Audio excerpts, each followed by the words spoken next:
Seja bem-vindo ao CRA-RJ Entrevista.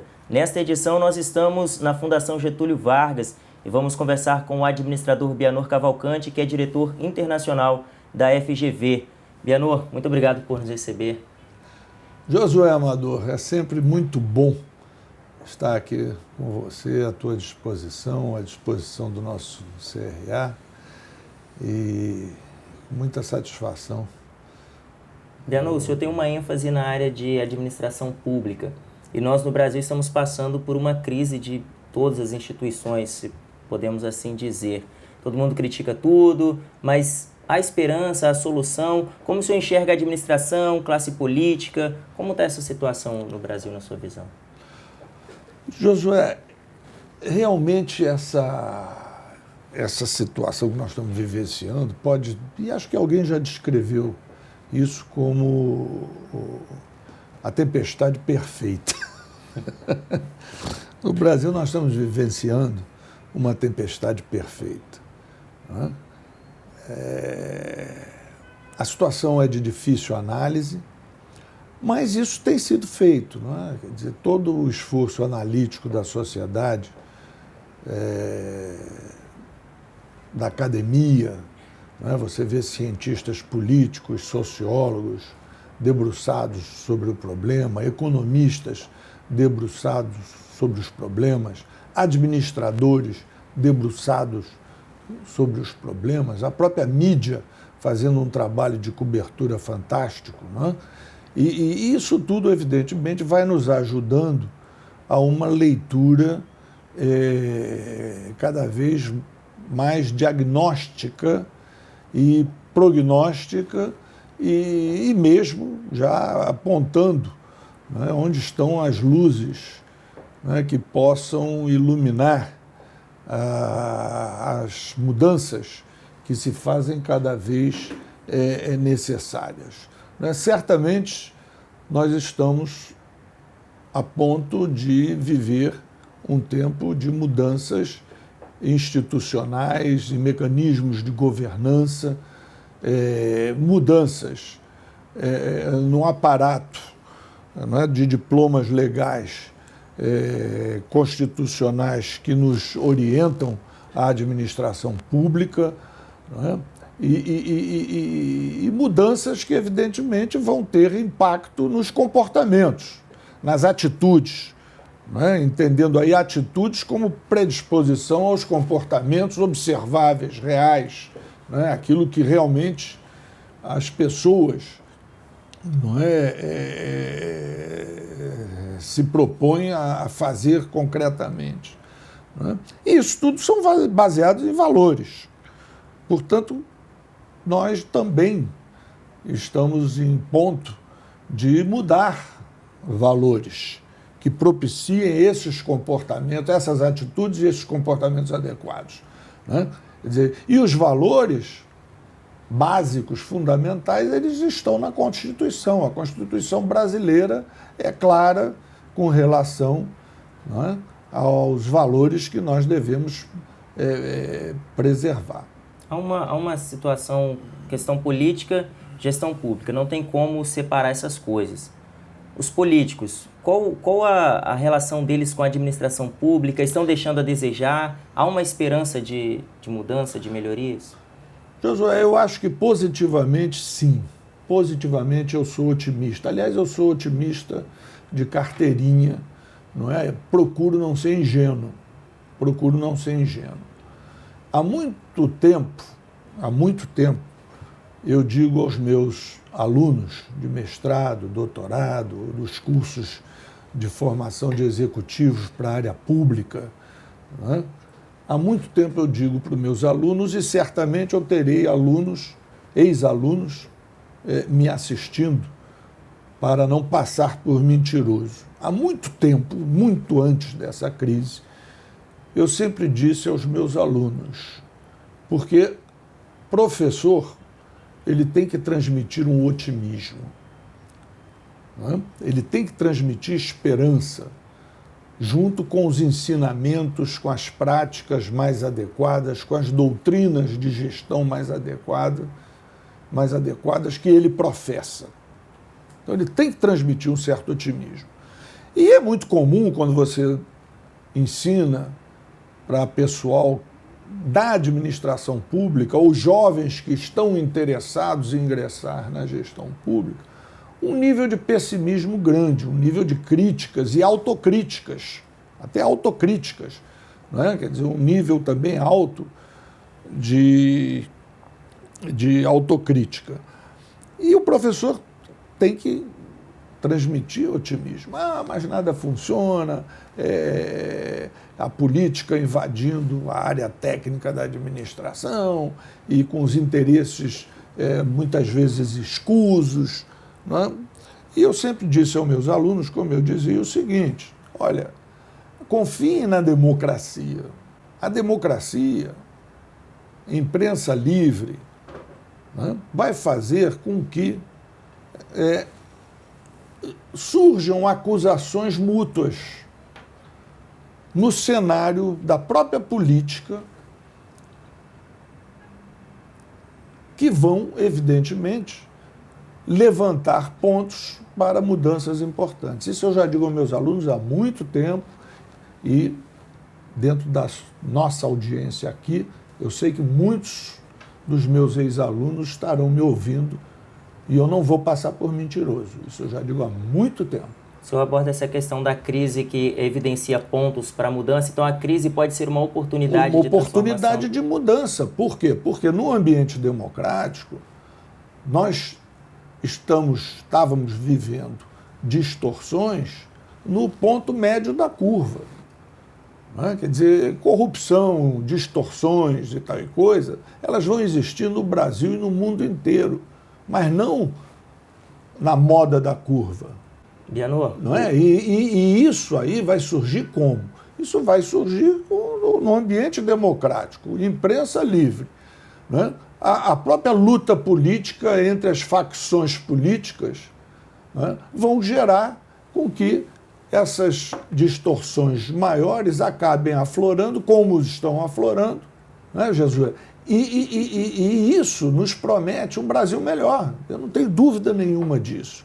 Até porque o Brasil melhor não vai ser só resultante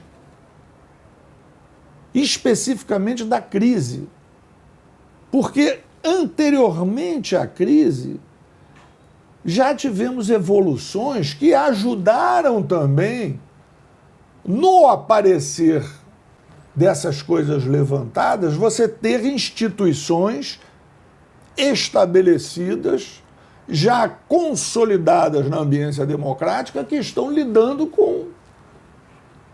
adequadamente com essa realidade. Né? Então, claramente, né, nós vemos que um executivo mais imperial deixou de ser assim. Não é isso? Quer dizer, nós temos aí o ramo judiciário, né, o poder judiciário, funcionando desembaraçadamente, muito mais desembaraçadamente. Não é isso? E demonstrando o seu papel no sentido dos checks and balances, né? do equilíbrio entre os poderes. Nós temos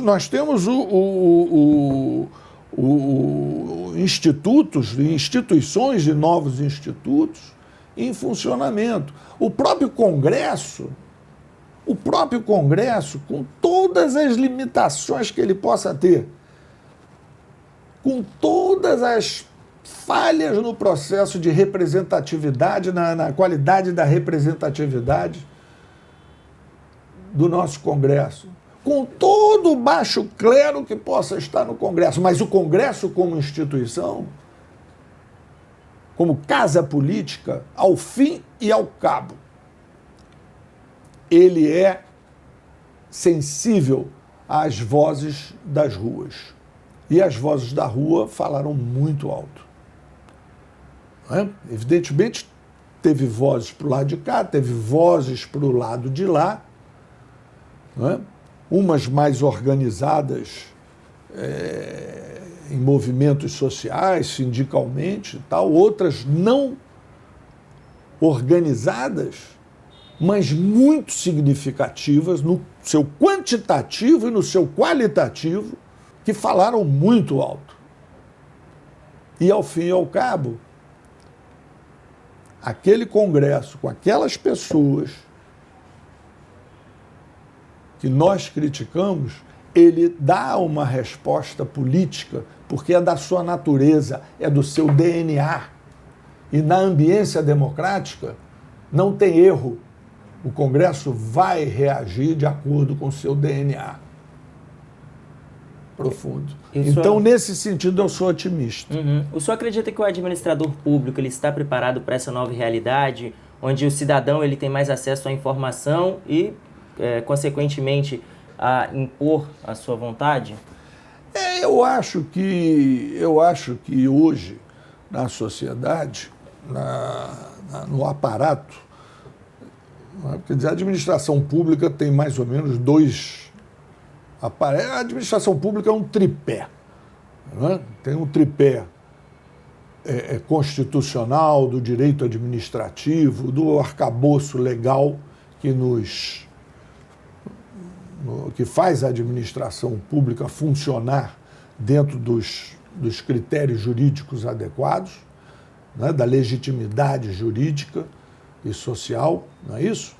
Você tem o aparato, né, político, do qual estávamos falando, e você tem o aparato de gestão, né, que participa também na formulação de políticas, que as políticas não são formuladas só no legislativo, né? Quer dizer, a especialidade do executivo também ajuda na formulação dessas políticas e é fundamental na execução dessas políticas, né? Da política econômica, de todas as políticas públicas, vai da nuclear a de educação, passando pela saúde, né? E todas as áreas praticamente são áreas que, de alguma maneira, estão sujeitas a políticas públicas e a capacidade da administração pública em implementar isso. Então, nós temos um aparato que é um aparato de controle. E nós vemos claramente com essa crise que houve desenvolvimentos aí. Houve sim. Né? Nós vemos que os tribunais de contas, o Tribunal de Contas da União, não é? Partiu para uma capacidade grande, baseada no sistema do mérito, né, porque tem o seu colegiado decisor politicamente designado, com a estabilidade garantida, mas ele funciona também muito com base no seu aparato técnico. E esse aparato técnico tem evoluído muito, né? Não só no controle financeiro, na conformidade, não é? Em termos financeiros e jurídicos, mas também no que diz respeito a desempenho dos órgãos públicos. Aquela coisa, não basta ser honesto. Quer dizer, as políticas públicas estão sendo entregues em função daquele orçamento que foi designado para aquela área. Então nós vemos dentro do próprio executivo, a Controladoria Geral da União teve uma evolução muito significativa por conta de lideranças muito bem preparadas, inclusive de administradores profissionais, né? Passou pela Controladoria e até relativamente pouco tempo, uma pessoa que tinha mestrado em administração pública na Universidade do Sul da Califórnia, além de toda uma formação jurídica, de experiência política e administrativa no estado da Bahia e tudo mais. Quer dizer, o que eu quero chamar a atenção é o seguinte, que dentro do próprio executivo, órgãos de controle melhoraram substancialmente a sua contribuição, como na esfera do legislativo, mas com autonomia, o Tribunal de Contas. Na Justiça, o Conselho Nacional de Justiça né, que o poder togado era meio distante, e não, ele passou também a ter um controle e uma cobrança maior à sua forma de agir e está dando respostas a isso. O Ministério Público, é desnecessário, né, falar tanto sobre isso, porque a Operação Lava Jato está aí com uma ação convergente de Ministério Público com uma Polícia Federal bem preparada, profissionalizada, pelo sistema do mérito, pelos concursos públicos, que são concursos muito difíceis, que atrai talentos. Da mesma forma, o próprio Ministério Público, a administração pública nessa esfera do controle tem sido capaz de atrair talentos com o sistema do mérito, e isso está funcionando aí agora. Agora, com tudo isso, houve muitas distorções. Aquilo que se chamou do aparelhamento político na administração direta, na administração indireta, no que diz respeito às empresas estatais, mistas ou públicas, né? Houve um aparelhamento político, que essa discussão aí, eu não preciso me alongar nessa discussão, porque ela está na imprensa já há quanto tempo?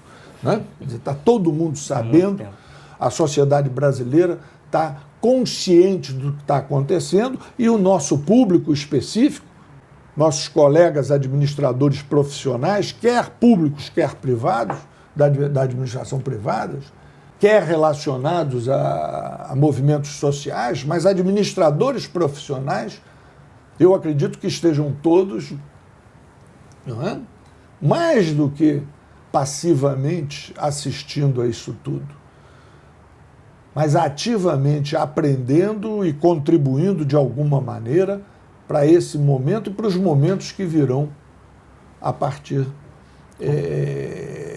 daí. Oportunidade de crescimento. Ô Bianor, o senhor como diretor internacional aqui da FGV, queria que o senhor expusesse para a gente como o Brasil tem sido visto pela comunidade internacional, a administração pública, como ela tem sido vista.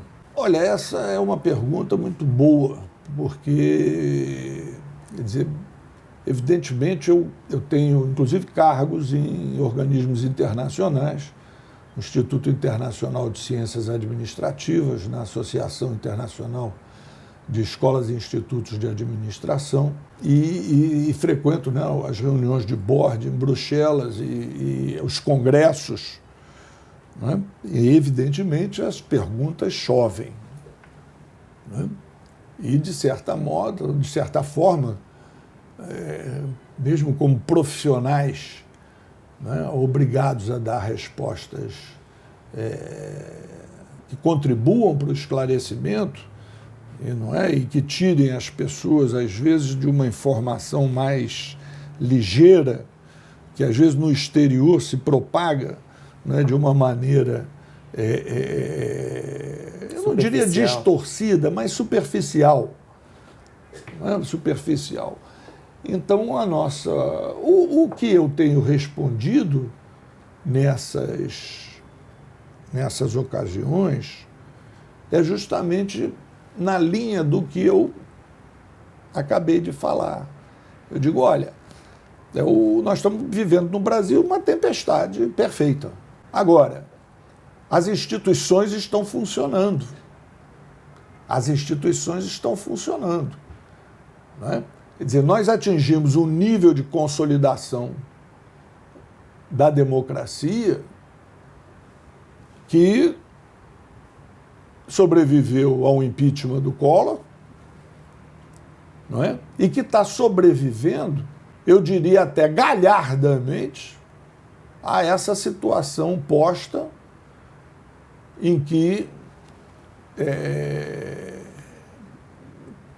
problemas muito graves foram levantados, atingindo, quer dizer, até empresas emblemáticas, como é o caso da Petrobras, né, atingindo fundos de pensão, não é? Que mais ou menos é aquela coisa que houve com o plano Collor, né, de botar a mão no bolso da gente, né, e tomar decisões, fazer com que decisões sejam tomadas em planos de pensão, com objetivos que não são aqueles para os quais eles foram criados, para servir aos seus partícipes, que colocam a sua contribuição lá, né? Quer dizer, isso são distorções muito graves. Mas nós estamos vivenciando isso tudo. Nós vivenciamos o aparelhamento para que essa coisa fosse organizada. Mas, por outro lado, nós estamos vivenciando um testemunho de que as instituições estão consolidadas e cumprindo o seu papel. Pode acontecer aqui ou ali, está acontecendo às vezes exageros, uma distorção aqui ou ali, mas existe, eu creio, um razoável consenso nacional de que as mudanças são necessárias. Que as mudanças são necessárias. O que eu gostaria de chamar a atenção para um outro aspecto, que eu acho muito importante para a nossa classe de administradores profissionais, é que esse ataque à classe política, né, e, em consequência, aos administradores politicamente designados, naquilo que se convencionou chamar de um aparelhamento da máquina pública, isso precisa ser bem pensado. Né? Assim como o ataque ao funcionalismo público, praticamente no Brasil a gente tem até um nível de preconceito em relação ao funcionário público, né, aos técnicos, aos quadros especializados no setor público, né, quer sejam especializados nas áreas de política pública, quer sejam especializados na área administrativa, na administração. Né? Há muita crítica em relação a essa capacidade dessa máquina prestar os serviços e tudo mais. Muito disso, evidentemente, é justo, tanto lá no elemento político quanto aqui no elemento técnico-burocrático. Muito disso é fruto da indignação, e uma indignação, como nós estávamos falando, que tanto lá quanto aqui tem elementos, uma indignação justificável. Mas também essa indignação, às vezes, nos leva a uma generalização perigosa e a um entendimento distorcido daquilo que deve ser, do dever ser normativo, quer dizer, o que a gente tem que fazer para mudar isso? Sobretudo, resta-nos a reflexão do que fazer realmente para melhorar. Exatamente. Então, esse é o ponto que eu vejo, que eu gostaria, se você me permitir, chamar a atenção dos colegas administradores profissionais. Nós vivemos uma democracia. E numa democracia, um partido que, na alternância, assume o poder, ele tem o direito legítimo de indicar dirigentes que vão dar o tom da mudança na política pública evolutiva. Certo? Se um partido ganhou, ele não ganhou para fazer exatamente a mesma coisa que o anterior fazia. A política pública, ela evolui. Não é? Então, os tons, sobretons, não é isso?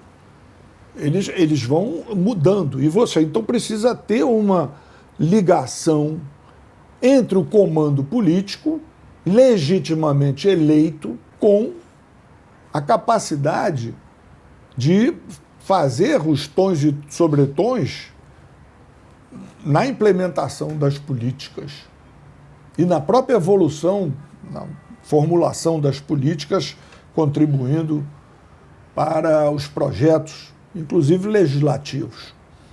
Não é isso? Então, isso é necessário, isso é fundamental. Isso é fundamental. É claro, sem aquilo que se convencionou chamado aparelhamento, um excessivo número de cargos diretivos e de chefias controlados politicamente. Desnecessários muitas vezes. Isso é um papel necessário que o lado político tem que fazer. Do outro lado, você também tem os técnicos, especialistas ou generalistas que sejam administrativos e tal, para implementar essas coisas. E para ajudar também tecnicamente. Por quê? Porque esse pessoal especializado, profissional, de carreiras, eles têm a memória institucional do que funcionou, o que não funcionou no passado. Eles são mais atentos às limitações do arcabouço normativo, jurídico, que é importante no setor público. O setor público não é a casa de alguém, é a casa de todos nós. Né? Então ele está sujeito a controles diferentes de uma empresa privada. Não é isso? E às vezes até, portanto, um nível de eficiência que pode ser um tanto ou quanto menor em função disso, mas porque beneficia o controle. Né? Então, esse estamento profissional, burocrático, técnico, especializado, ele é muito importante nesse sentido. Agora, ele também cria interesses próprios.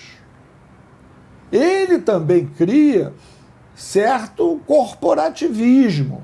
Muito bem, quando as coisas estão funcionando bem, como a gente quer que elas venham a funcionar, nós temos aí uma certa tensão entre o elemento político e o elemento técnico-administrativo, especializado de carreira, que é saudável. E isso acontece em todos os lugares. Isso acontece nos Estados Unidos.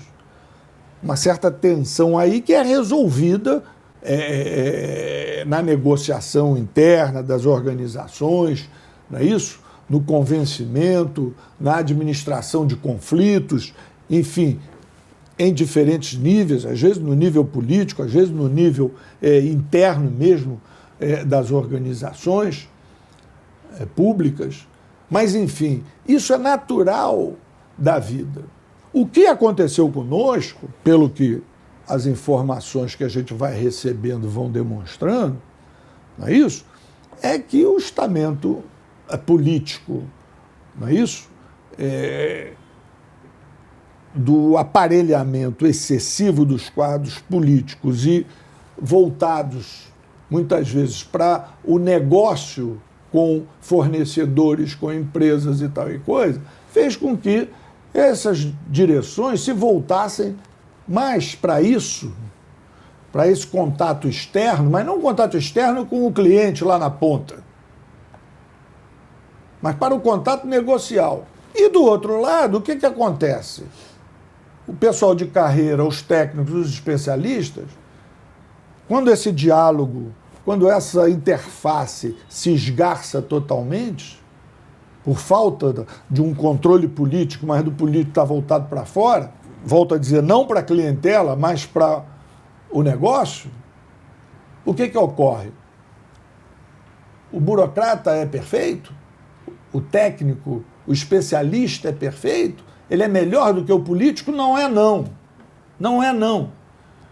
Ele acaba se voltando para o seu próprio umbigo, ele acaba se voltando para os seus próprios interesses corporativos. Então, ao invés de estar pensando no Brasil, ao invés de estar pensando na clientela da sua organização, no contribuinte, ele está voltado para o seu próprio interesse, para tirar a sua, em termos de aumento salarial, não é? E ganhar na justiça o passado do não sei o quê, tal, o direito, direitos e deveres são esquecidos. Então, veja bem, isso tudo é parte de um sistema onde ninguém é santo e ninguém é diabo. Somos todos réus. Somos todos réus. Não é? Eu falo isso, quer dizer, como acadêmico, não é? Porque na academia também tem corporativismo e muito. No meio universitário, não é? Tem um corporativismo tremendo, prejudicando o nosso país e nos lançando numa crise, numa tempestade perfeita, mas que, penso eu, nós temos todos os elementos para corrigir isso. Temos todos os elementos para corrigir isso, em nível político, em nível administrativo, em nível do controle da sociedade, naquele ponto que você colocava, em que hoje a sociedade é uma sociedade armada. E graças a Deus não é uma sociedade armada como a norte-americana, né? Com metralhadoras, armas pesadas. Aqui tem as armas pesadas, tem as coisas, mas não são legais. Na nossa cidadania, a arma está aqui. E tem se mostrado muito efetivo. Bianor, o assunto é inesgotável, mas infelizmente o nosso tempo ele corre e não perdoa ninguém também. Mas eu quero te agradecer por nos receber aqui na FGV, pela sua contribuição como profissional na área de administração. Muito obrigado, é sempre um prazer falar para vocês. O CRA do Rio de Janeiro tem feito um trabalho fantástico sob a liderança de Wagner Siqueira, colega pelo qual eu tenho um respeito imenso, pelo grau de profissionalismo, dedicação à profissão, que praticamente é uma vida dedicada à nossa profissão. E você que nos acompanha, o Bianor ele está produzindo um artigo sobre esse assunto que nós conversamos aqui. Nós vamos tentar negociar com ele depois para deixá-lo lá no nosso espaço Opinião para você conferir na íntegra e aprender muito mais. Fique bem e até o próximo CRA-RJ Entrevista. Até lá!